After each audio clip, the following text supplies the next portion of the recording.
This is the Big O Show. This is the Big O Show. All right. So when are we going to have that race, Ira? You and Sean shirtless, 30-degree weather in New York City.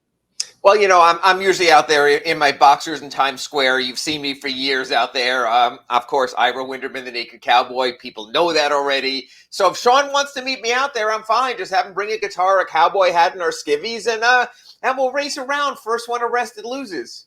There you go, Sean. The challenge. You have been challenged. First off, nothing about me says running. Okay. Ira would school me running. Okay. This is true. That's true. The running part, yeah, we got to leave him out. But he is a polar bear. I swear to you, he is a polar bear. There is no doubt in my mind. You know what? Then I want to see him jump in the East River like Kramer. Then he can do that in the winter instead. He probably would do it. Let's do it. Let's set it up. Now, the only thing is, do you really want to jump in the East River? It's not so much the cold. It's the everything else. Oh, okay. I'd have to take your guys' word on it. Yeah. That's like the Miami River. You don't want to swim in the Miami River, bro. But Ira, what did I do to you to make you want me to jump in the East River? You know what, Sean? It's not that bad. I could say you could jump in the Love Canal. So all things being equal, not that bad. Yeah, it's just a challenge, Sean. That's all it is. It's a challenge. That's it. Are you up for the challenge? Okay. That's what it's all about. Is the Heat ready for the challenge now that they have wrapped up the preseason, Ira Winderman? It's interesting because I didn't think we would hit this again, but man, Big O, here we are in the Acura Pembroke Pines report talking about this again. This Heat versus haters thing is ridiculous. John Hollinger comes out yesterday in The Athletic, has the Heat in 7th place in the Eastern Conference. They're getting poo-pooed nationally. They don't have enough. The one thing I will tell you is, I forgot which NFL coach was when he says, I'll take mine against yours, and I'll take care of it. Oh, Bum Phillips. Phillips. He will take his in and beating yours in, and you'll take yours in and beating his in. And that's what the Heat are. Give Eric Spoelstra a lump of clay. Give him 8 players, 9 players for rotation, and he'll find a way. So if you're asking me, am I going to sit here and be able to man by man match up the Heat with the Celtics or the Bucks or even the Nets or the 76ers? No. But you have Eric Spoelstra, you have committed players, you have a culture, I know it sounds cliche, and you have a desire. So yes, I think this Heat roster has enough to be a contender, to be in contention during the season. But is it a sexy team? It's interesting. They play in the sexiest city in the NBA, in a sexy arena, in a sexy part of town. But no, they're not a sexy team. They're a grinding, efficient team that I still believe will find a way. It's funny because I was actually going to tell you, and I'll go opposite of John Hollinger here. Hey, they're deeper than I thought they were because all of a sudden Jovic can play, and then you found Kane too. So these are young guys that you're actually developing, and you're actually adding even more depth than you actually thought you had because Jovic is kind of looking like a guy that you might be able to use in the regular season. Yeah, He's you might be able multifaceted, man. You might be able to spot him in. It was really interesting in Wednesday's preseason final against the Pelicans. Eric Spoelstra did something I didn't expect, and that was play Jovic briefly with the starters. And you can see how good players make other players better. And also, a certain level of player plays better with good players. He played with quality players on that Serbian national team with Jokic and some of the talent there. He played with quality grown-ass men, as you would say, professionally in Europe. He has that experience. Now, do I think he's going to be a difference maker this season? No. There's too many veterans ahead of him in the pecking order. But he's intriguing, and Kane is intriguing. And if there is another COVID outbreak, and we're in Houston and San Antonio again, and there's no one, you know what? If you have to play him, you'll be okay. If you have to play Jamal Cain, you'll be okay. Where other teams have guys sitting on the end of the bench, which they know there's no confidence in. Look, your best players still win your games. Yeah. And other teams have better best players right now than the Miami Heat. But I think they just always find a way. I'm not going to doubt Eric Spoelstra until the Heat and Spoelstra give me a reason. Yeah. Listen, I don't look at them as a championship contender, but there's no doubt in my mind that they'll be one of the better teams. And they weren't in the last Eastern year Conference. either.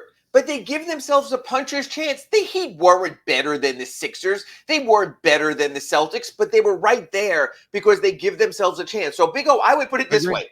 If the Heat get in a number 4 or 5 opening round playoff matchup, would I be shocked if they're eliminated in the first round? No. Could they lose to the Nets or the Sixers in the first round? Absolutely. But I also wouldn't be shocked if they're back in the Eastern Conference Finals because I know they give you that chance. And that's all you want as a fan. That's all you want as someone who follows a team is to know there is hope there. This is not the Marlins. This is not the Dolphins for years on end. This is a team that every year delivers hope, and they very much have kept hope alive for this season as well. Yeah, no, I'm with you there, and the development of Jovic, I gotta say, the Kane thing has been a beautiful surprise, and it's like, okay, Miami found another young kid that they might be able to develop, but Jovic is a draft pick, and he's so young that you weren't really expecting that much, and I think the question to me is, did he show the Heat more than they expected? Because obviously he showed us a lot more than what we expected. How are the Heat looking at him? He showed them more than they expect now. This was a down the road pick. This is the kind of pick a lot of teams they call about draft and stash. You draft them, but you keep them in Europe. You tell them, hey, you're only 19, grow a little bit, get a little bit older, mature a little bit more. So, yeah, I would say if you were to get Pat Riley privately and Andy Ellisberg and Eric Spoelstra, they would tell you they're surprised that he's even this far right now. Only a month introduced in training camp to the Heat, and that is encouraging. He can do NBA level things right now. And again, we always talk about how the Heat finds undrafted players. Certainly with Jamal Cain they have. Previously with Strus, Robinson, and Vincent they have. But you know what, Big O? In the NBA, it's not easy to find a player at number 27 either. And the fact that they got this late first-round pick, and we sort of poo-poo him the whole time, and instead of taking someone who would be good enough for the moment, they got someone who's intriguing for the long run. I think you have to give them credit. When you find that at number 27, that's another check mark for your scouting team that they get things done. Yeah. No, I mean, how can you not be impressed with the work that the Miami Heat have done over the last couple of years, unearthing all kinds of talents? And you know what, Big O, and I want to contrast that for a second with our Miami Marlins, who get these great draft choices every year, and then we find out they can't hit major league hitting, right? I mean, the one thing about the Marlins, because you stink, you're always right there at the top of the MLB draft. Oh, this great kid from San Diego, he can hit this, he can do that, and they never come along. You not only have to find someone who's going to be good now, but you have to make sure they have that growth curve. Robinson had it, Strus had it, Vincent had it, Kane looks like he has it, and now Jovic looks like he has that as well. Yeah, I'm with you there. We look at the older players. I mean, I know they're not necessarily going to share the plan, but you kind of want to try to keep them as fresh as possible throughout the season, and that's one of the things that I like about the depth that they do have, and then maybe these two young guys that you're adding to all of this. But I think you've got to do a better job of not. I sometimes you have no choice. I get it, but you'd like to put less of the burden on guys like Jimmy Butler, so he's fresher. Because you saw what we did with PJ Tucker. They played him so much that the poor guy was worn out by the end of the season. And I think it's very important. Now you don't have a PJ Tucker. Well, you got to pace a guy like Jimmy Butler. What's the plan there? Because Jimmy's not good at pacing himself. You know, I would talk about 3 players. First, I would talk about Kyle Lowry, who's very good at pacing himself. With those pitch-ahead passes, Kyle Lowry can play minutes, but go easy on himself during those minutes. The man knows how to pace himself. You can take out of that what you want. You're a soccer guy, okay? Do you remember? You remember Pibe? Yeah, but even this year, Valderrama did not have to move a lot to make things happen. And Higuaín was the same way until he stopped moving enough and didn't do the bare minimum. And then this season he came around and said, okay, I'll actually run across midfield also. I'll actually help out on the other end of the field. So you have to have a better compromise, but Kyle's smart that way. He's good with that. Jimmy will take his time off, whether it's back-to-backs or otherwise. But I think it is important to him to be all-NBA and still be noticed and be back as an all-star. And you know what? Even if he's tired at the end of the season, he's been great in the playoffs. It was every last breath. I mean, yes, he was a little bit off on one three-point attempt, but even through that Boston series, he was still at the top of his game. The one thing I will say is this. When you talk about older players not to the finish line like PJ Tucker, I think the Heat are going to do that this season, Big O, with Dwayne Dedmon. I think we saw him fade a little in the playoffs. And that's the thing. You have Yurtsevin. You have Jovic. You have other big bodies you could throw in there. So I think the lesson from PJ Tucker, he was not the same player by the end of the playoffs that he was early in the playoffs and then during the regular season. I think you'll see that with Dwayne Dedmon. I think we'll see some, I know the Heat don't use the word, but I think we'll see some load management nights for him. So if you do play Embiid or you do play the bigger Celtics in the playoffs, he will be a little fresher. That's the guy I would look to be fresher. The other old guy, and I wanted to get into this with you today, that's been a disappointment with me and a concern, is Victor Oladipo. He has not looked good in the preseason. He has not been the, you and I were talking on our Acura Pembroke Pines reports all through September and even in August, how Victor Oladipo is finally healthy and he's going to be back. He looked awful in that game on Wednesday.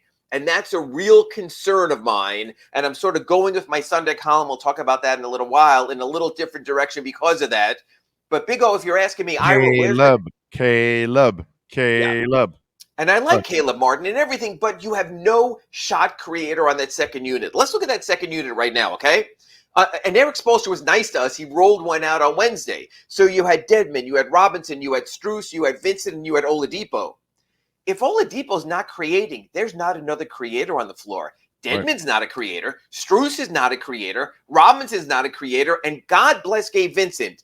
But if he has to be your creator, you're in a little bit of trouble. Now, during the season, you'll cycle through Tyler Hero with the reserves. You'll cycle through Jimmy Butler with the reserves. But again, that puts more stress on Jimmy, that he has to help carry the first team and the second team. I think the Victor Oladipo thing is reason for concern. Eric Spoelstra keeps saying it's going to take time. Now Victor Oladipo told us it's going to take time. And that's a shame because I thought we were past the it's going to take time phase with Victor Oladipo. Yeah, no, there's no more time. I'm done with time with Oladipo. Either you're ready or you're not. And if not, then the train leaves the station and you're done, dude. We'll move on. There's no more waiting for Victor Oladipo. They've done more than enough. They've helped him rehab. Either you get it done early on or you start using some of the young guys that are more your future. All right, so the other discussion that we've had over the last year is Bam Adebayo. And so the talk of Bam aiming for the 18 shots per game and becoming more aggressive. Here's the question I have for you. Okay. Because I will still label him a super role player. I cannot label him a franchise player. When you want to be a franchise player, you need to be able to impose your offensive will on a team. That is something that Bam Adebayo has failed to do yet in his career. The question I have for Ira Winderman, who has been covering this team from day one, will Bam Adebayo be able to impose his offensive will on a team, any team he wants this year? I'll give you a two-part answer. Part one, no. Part two, here's the reason, and it has nothing to do with Bam Adebayo. Big O, if you're also going to be starting Tyler Hero this year, as well as Jimmy Butler, as well as Kyle Lowry, you have too many other mouths that have to get fed.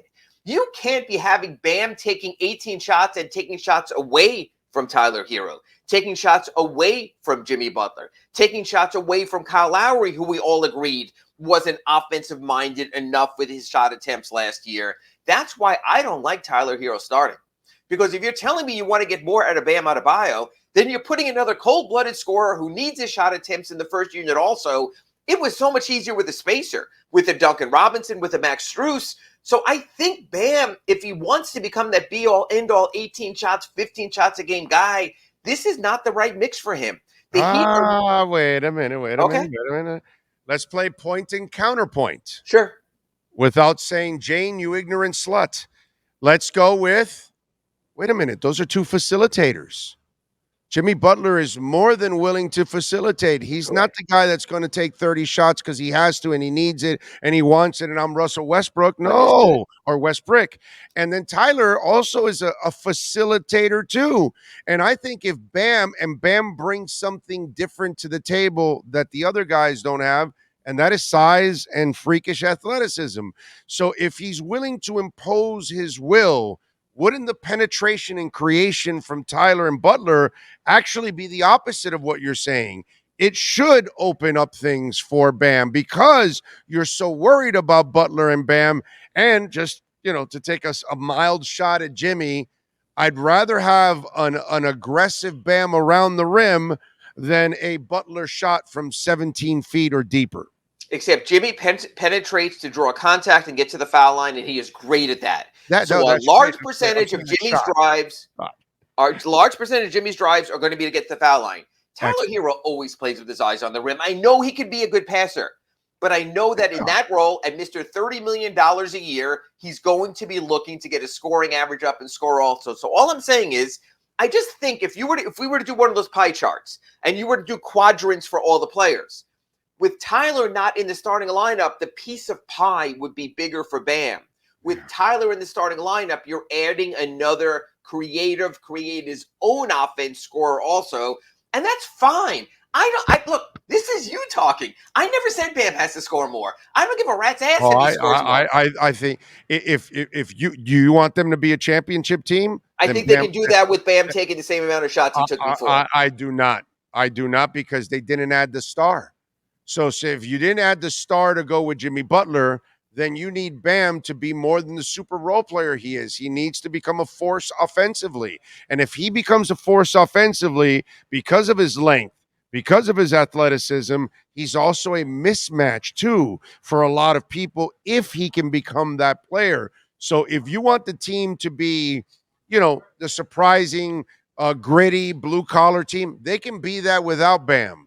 But if Bam comes to play and can impose his offensive will, then you can beat the Celtics, and you can beat the Nets, and you can beat the Sixers, and you can end up over Milwaukee in the NBA Finals. I think if Bam takes that next step to really becoming a star.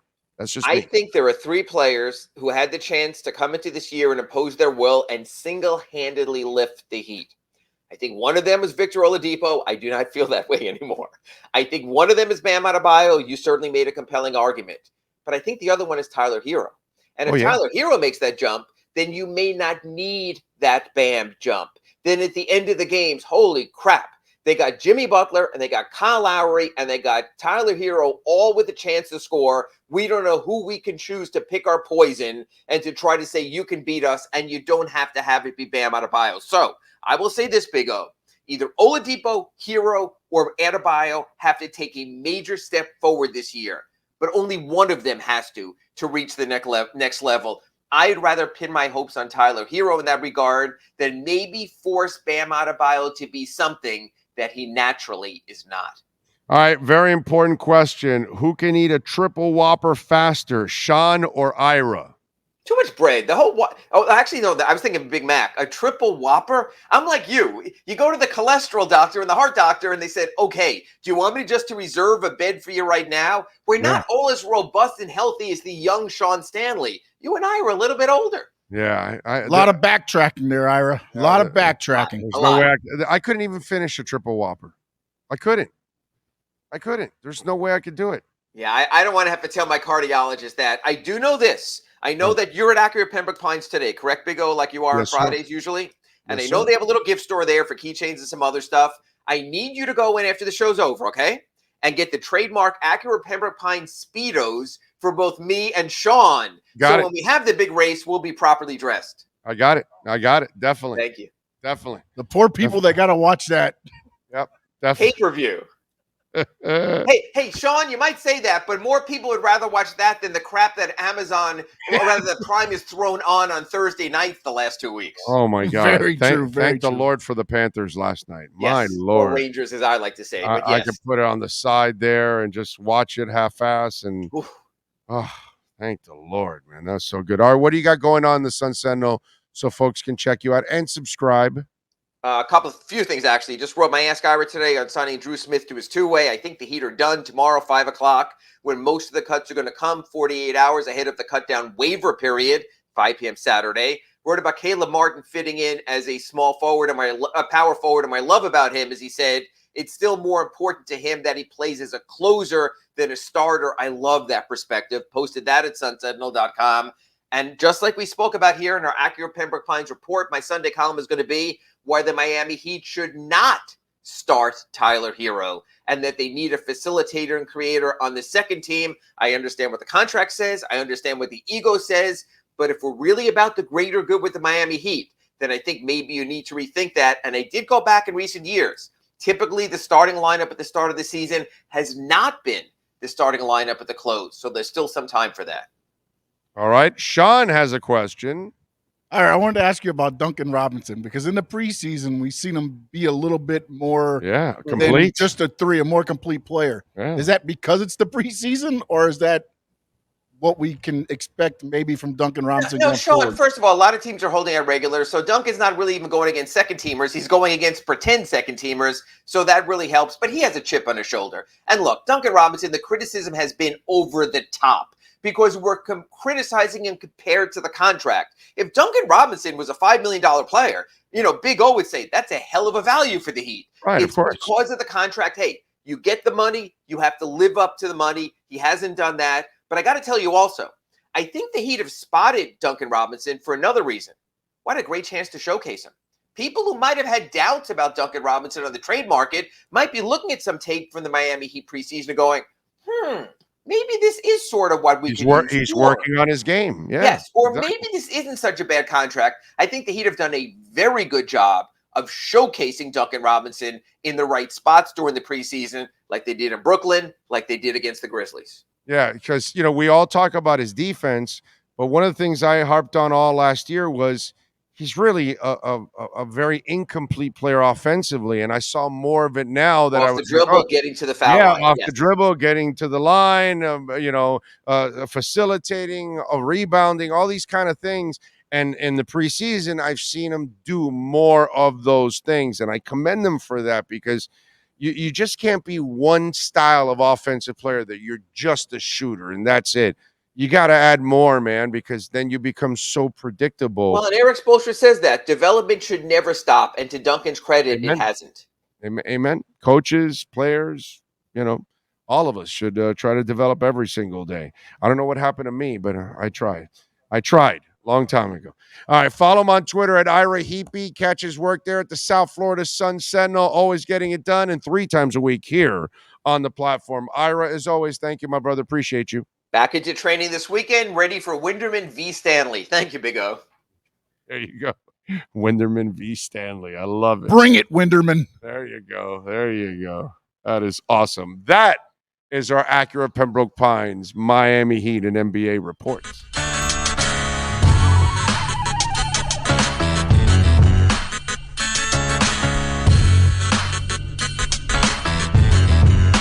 This is the Big O Show. This is the Big O Show.